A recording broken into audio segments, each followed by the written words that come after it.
Imagine you are a teacher. You walk into a classroom with cane and you walk out without your dignity. That was the reality of Miss Florence. And this is a story where wickedness finally meets its match.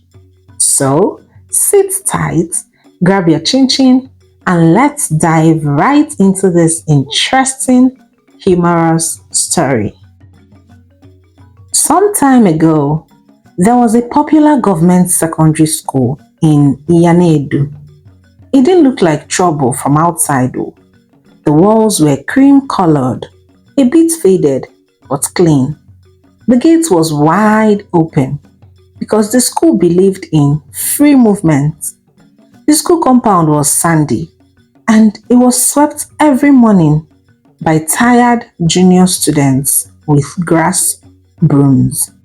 There were a few trees along the entrance of the school, lined up like bodyguards, and also the signboard at the front of the gate that read, Government Secondary School, Iyanedu, Knowledge is Power.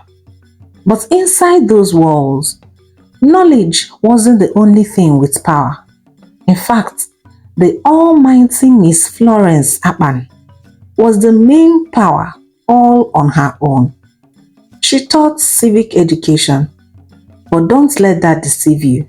Miss Florence was not here to teach the children about good citizenship. She was here to collect her money and command fear with all the wickedness and ruthlessness she could summon. She was petite in size, but very heavy and domineering in presence. She wore tight dresses as if she was going for Owambe, and her shoes announced her presence even before she entered the block. Every morning, she would strut in like the minister of wickedness, high heels shouting koi, koi on the corridor tiles like warning bells, with her civic education textbook under one arm like it was the Holy Bible. Her cane was long, black, and always by her side like a best friend. Her eyes were sharp, and her eyeliner was even sharper. If you stare too long, it could slice your confidence into pieces. Most teachers greeted the students with, Good morning, how do you do today? But Miss Florence greeted them with, Where is your textbook? She didn't use the school's recommended civic book. No, she had printed her own private version, complete with grammar errors and nonsense diagrams, and was selling it for 1,500 naira each.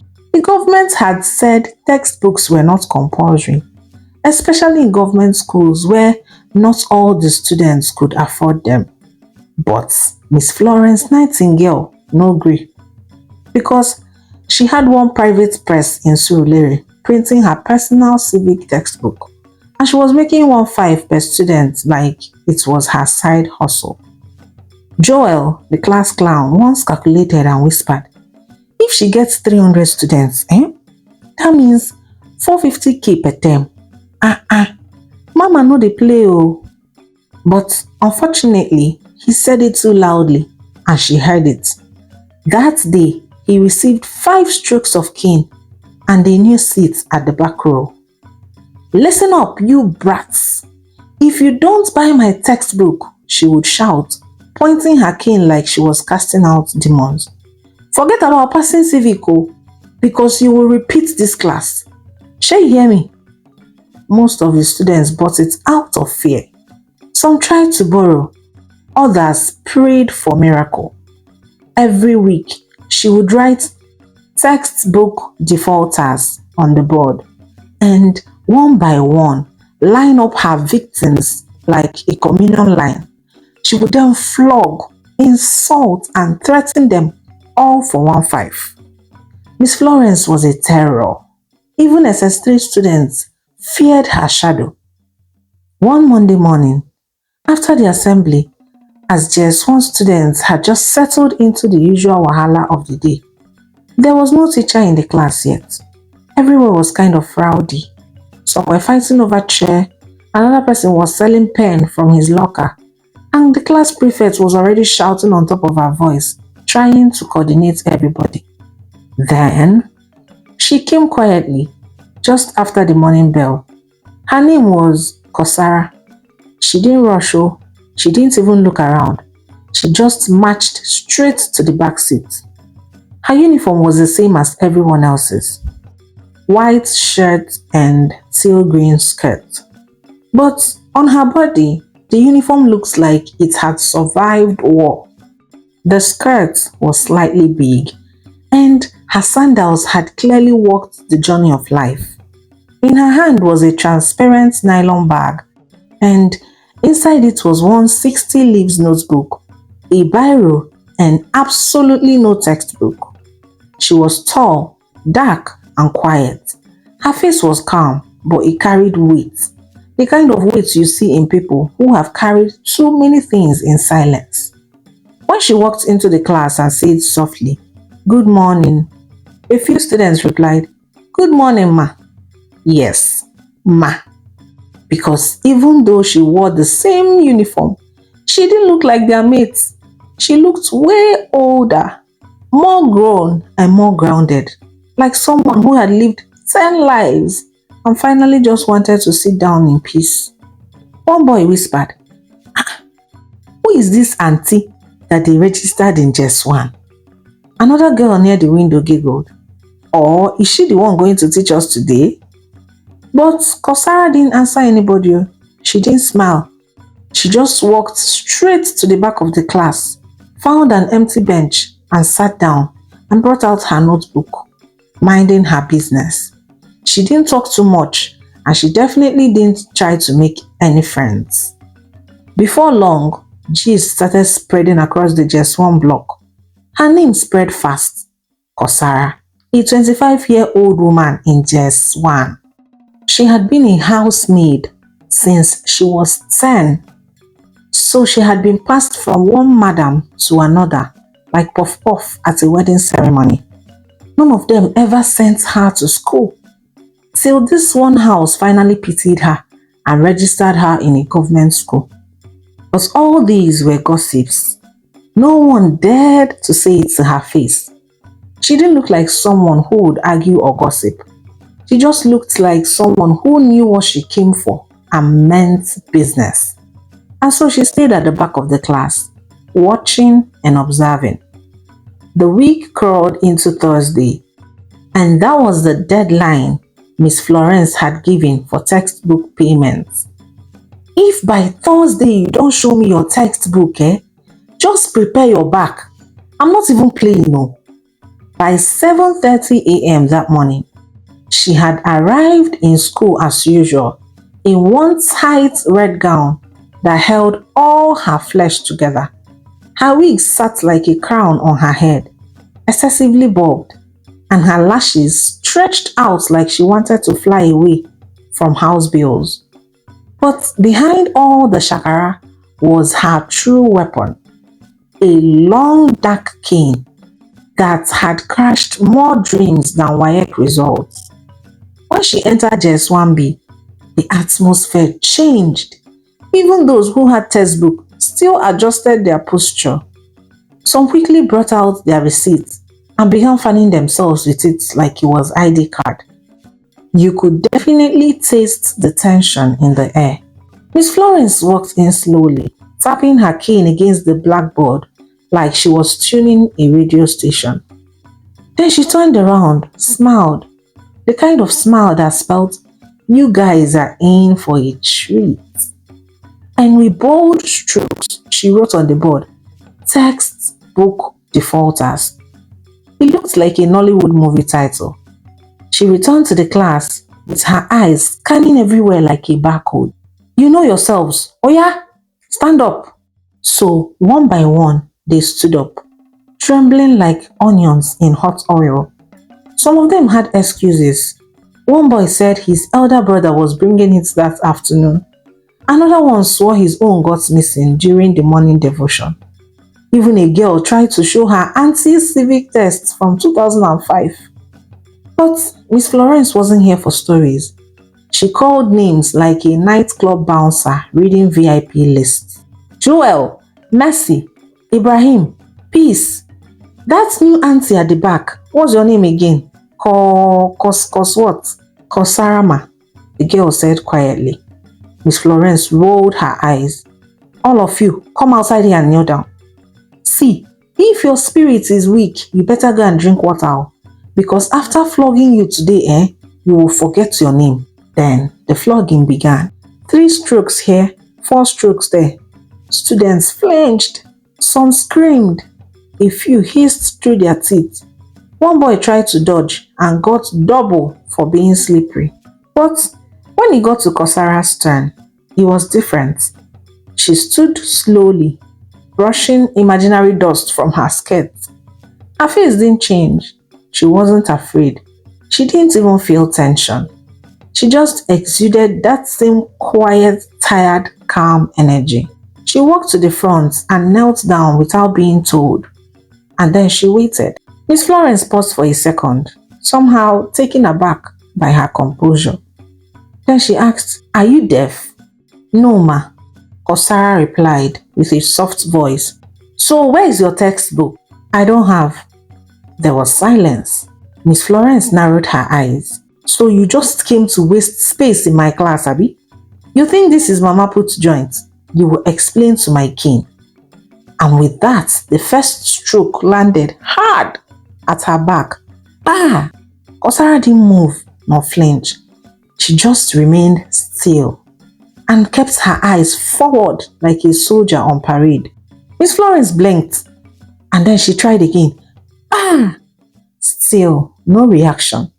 And by the 5th stroke, some students had stopped watching while others were watching more intensely. One girl near the window whispered, "Wait, is she not even feeling all that stroke?" By the 10th stroke, the class was quiet. Even the first-class noisemakers were now watching with full attention, like it was DSTV Premium. Miss Florence at this point was almost losing it. "You think you're tough, Abi?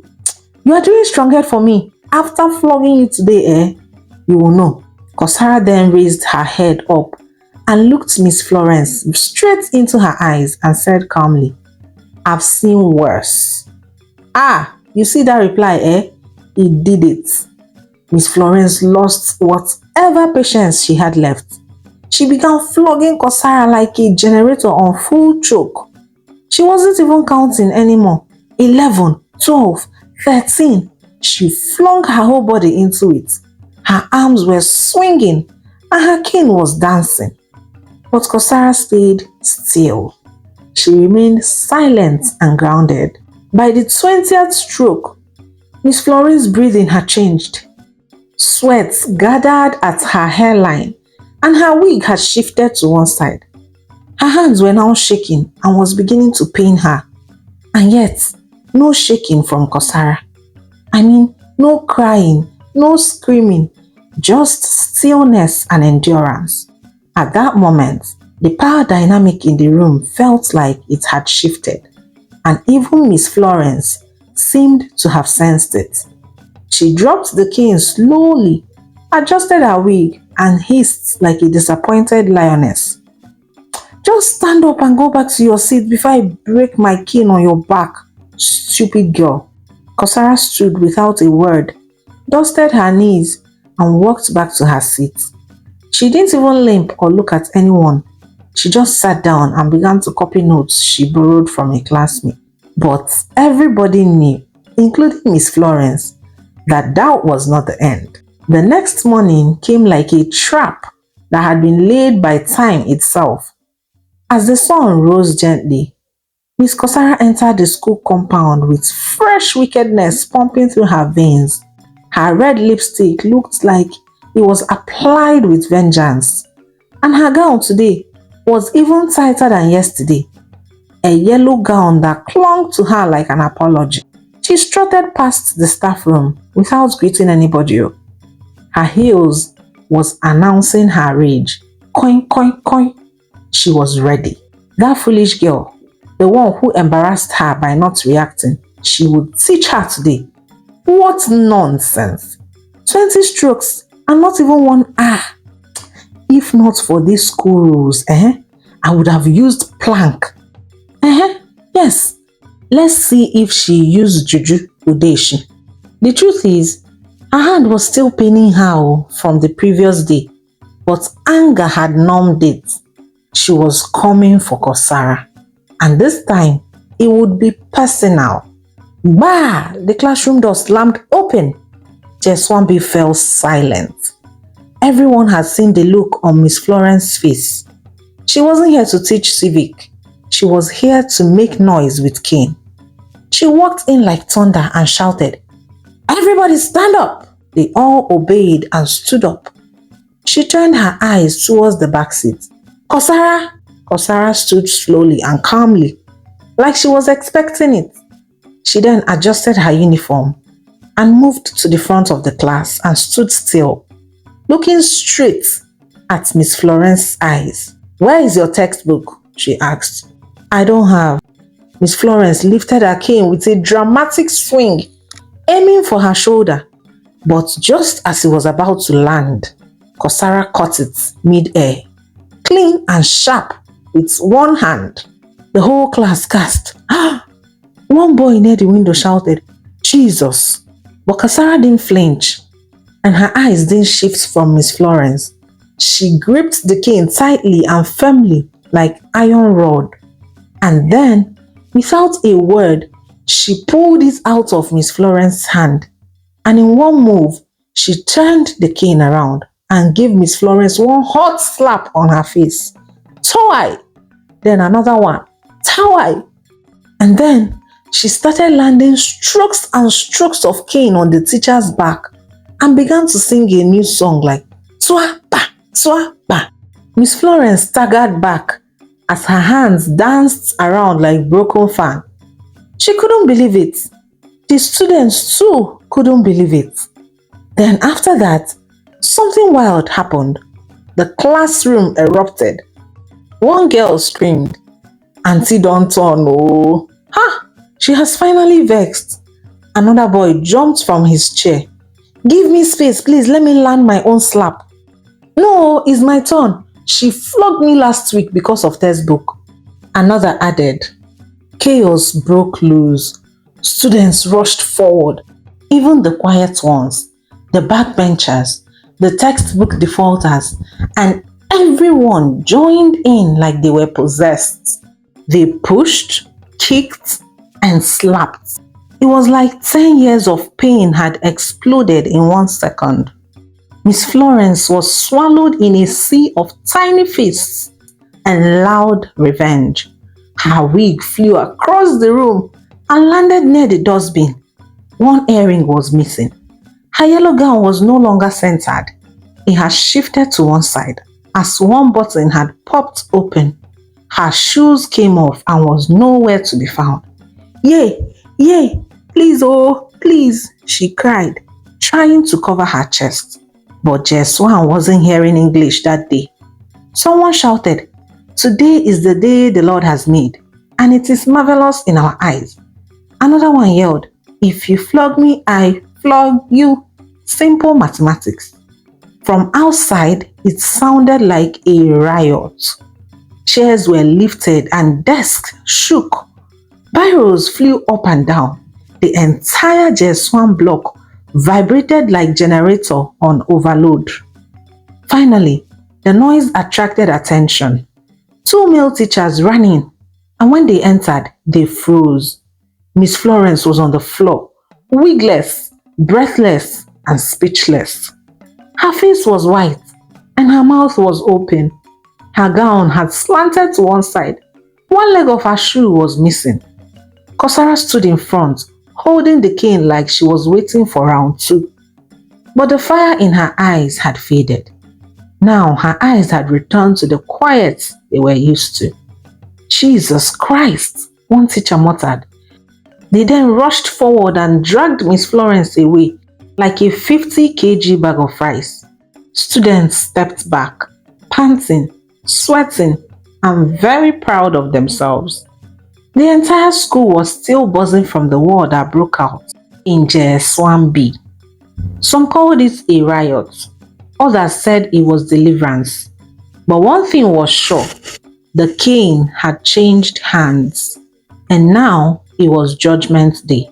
Inside the principal's office, tension hung like old cobweb. Miss Florence sat on one side with her arms folded across her chest and her lips pressed tightly.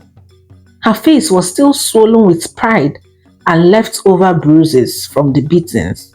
Her wig was back in place, but her dignity was missing.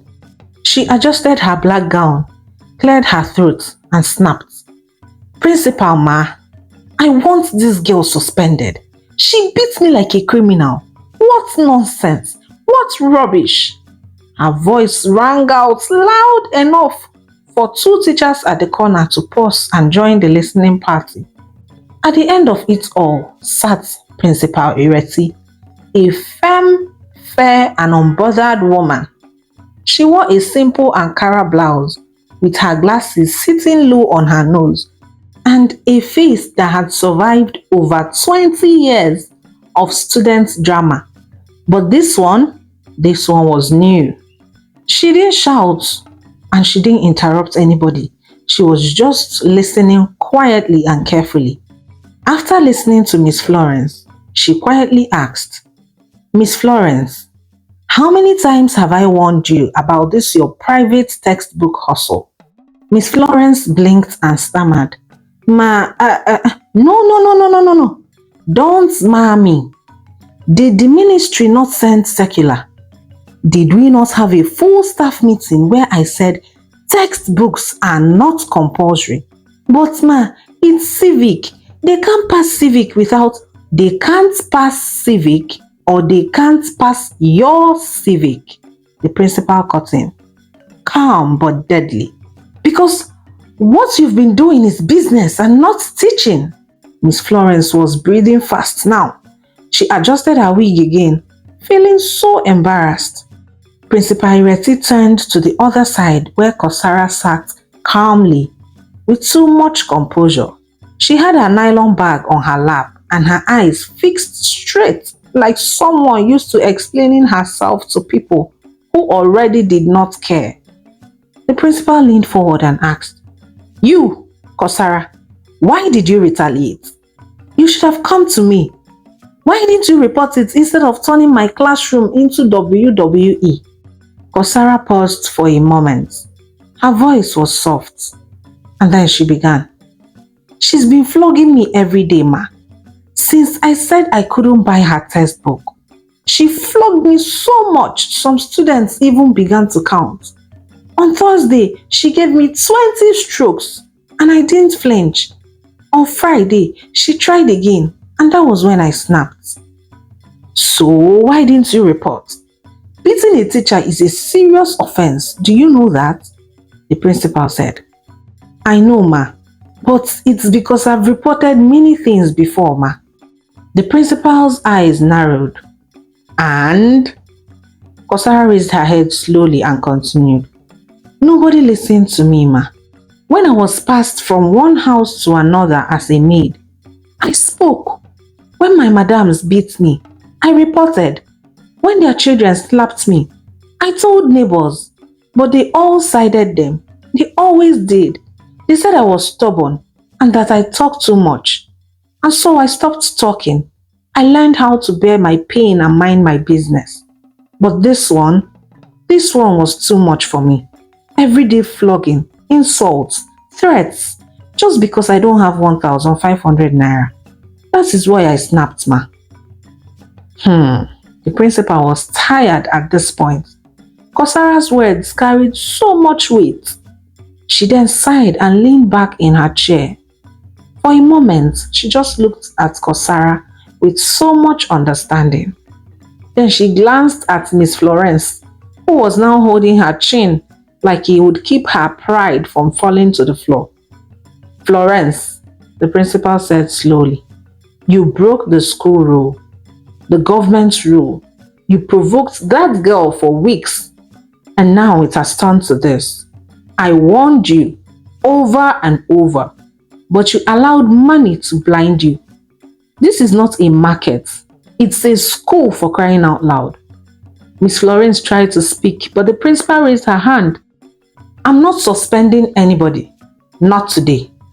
And then she turned to Kosara. You should have come to me, but I hear you, and I understand. Don't do that again. Your punishment is that it's on you now to make sure that something like this doesn't repeat itself again. Coordinate your fellow classmates, and if any teacher goes against the rules, come straight to me. You have free access to enter my office at any time. Understood? Yes, ma. Thank you very much, ma.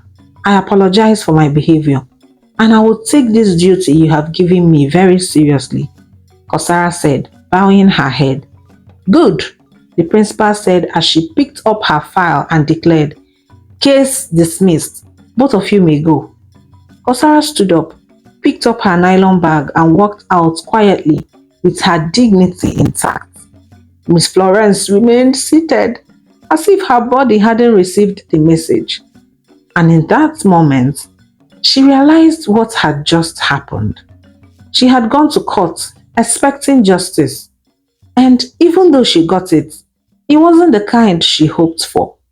The next day, Miss Florence came to school early, not for battle this time, but for exit.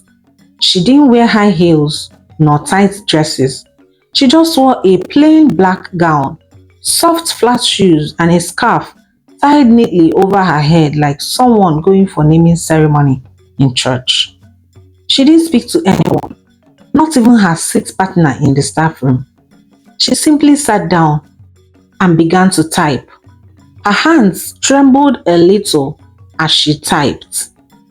As the staff room slowly filled with morning noise, teachers chatting, someone eating boiled egg, Mr. Ade telling jokes, nobody really looked at her.